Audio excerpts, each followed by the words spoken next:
Catholic po ba kayo? Hindi ka Catholic. Ikaw, ma'am? Hindi rin. Anong church sir?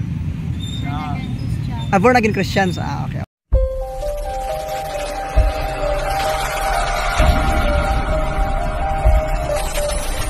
Evidencia Biblica.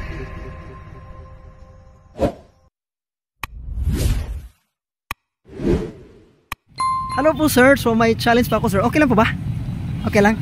Hello ma'am, okay lang po ba? Okay lang. Okay lang. So you will receive 200 pesos if you can answer my questions, 3 questions, consecutive questions. If may isang nasagot, you will receive 100. Pag dalawa, 150. Anong simbahan yung nag-compile ng Biblia? Kaninong simbahan kaya? O anong simbahan yung nag-compile sa Biblia? Wala. Ang alam ko lang yung mga researcher na Researcher. Pero may specific talaga na simbahan yan sir na nag-compile. hindi ko alam. Hindi mo niyo alam. Ikaw ma'am? Hindi rin. Okay. So next question, sino ang tinagurian na ama ng Protestantismo, or who is the father of Protestantism?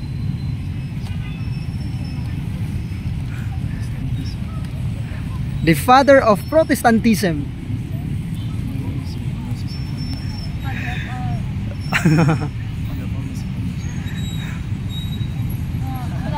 Wala? Okay. Catholic po ba kayo? Hindi ka Catholic. Ikaw ma'am? Hindi rin. Yung pangatlong tanong, kailan itinatag yung Catholic Church? Hindi rin? Hindi rin nila alam. So, unang tanong, sino ang simbahan na nag-compile ng Biblia? So, may responsable po sa pag-compile ng Biblia. And that was the Catholic Church, commissioned by Pope Damasus in 382 AD. Then, so yung simbahang Katoliko yung responsible na sa pagkakaroon ng Biblia natin ngayon, yung Old and New Testament. Then, sa pangalawang tanong, who is the father of Protestantism? It was Martin Luther. Si Martin Luther.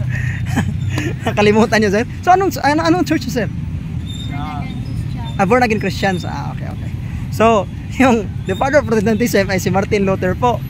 So, siya ay dating pare na tumiwalag sa simbahang Katoliko and na-establish na kanyang version.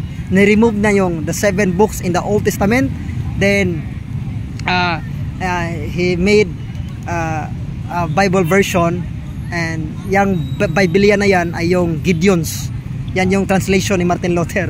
Then pangatlo, kailan itinatag yung simbahang Katoliko? That was established in 33 AD. So 33 AD pa itinatag yung simbahang Katoliko by Jesus Christ according sa history, according sa Young Student Learning Library Encyclopedia, volume 17, page 297. So thank you po. God bless. Sige po.